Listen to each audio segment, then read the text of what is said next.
My name is Ryan Recalde. I'm 26 years old. I'm from Calaca, Batangas. At dati po akong kargador ng tubo.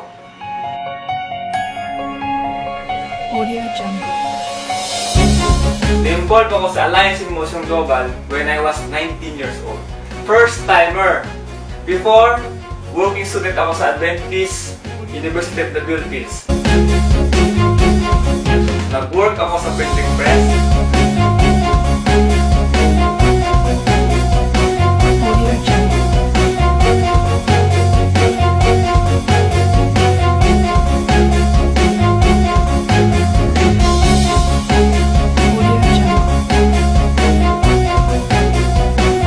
At dito na-introduce sa akin ng AIM Global.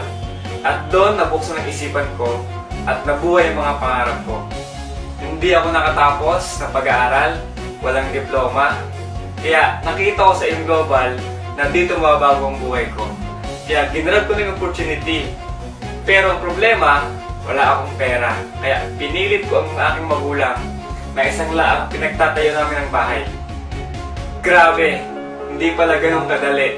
Walang naniniwala sa akin, maraming nag-discourage sa akin, pero hindi ako nawalan ng pag-asa. Because I want to change my life. Gusto ko magkaroon ng magandang buhay ang pamilya ko. Sa awa tulong ng Diyos, after 6 months doing this business, biniyaan ako ng brand new car, Lancer GLX. After another 6 months, nakabili ako ng sariling bahay sa Taros Heights. Doon na lumaki yung grupo ko at nagtuloy-tuloy na yung blessing. My second car is a sports car, Hyundai Genesis Coupe. At nakapatayo din ako ng bahay sa Batangas.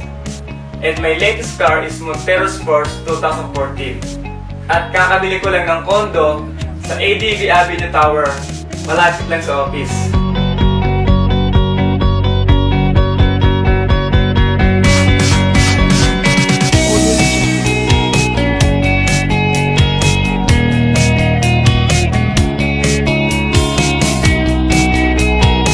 At nakapag-travel na rin ako sa iba't ibang bansa.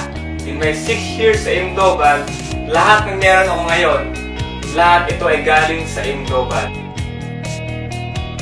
Na-realize ko na bago mo ko isang bagay, kailangan mo talaga paghirapan. Basta huwag ka lang susuko at huwag mong sayangin ang oras mo. Lagi lang mag-pray at magtiwala sa Diyos dahil lahat kayang ibigay sa tamang panahon. Audio Jungle.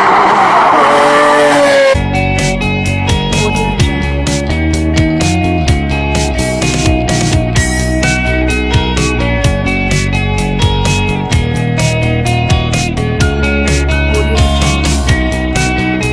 Salamat dahil merong AIM Global. Kung di dahil sa inyo, hindi ako ganito ngayon.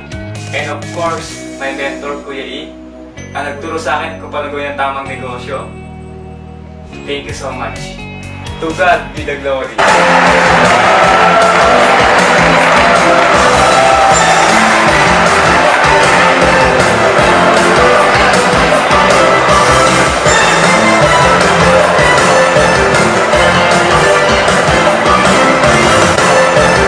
Motion Global, these awards makes me inspired.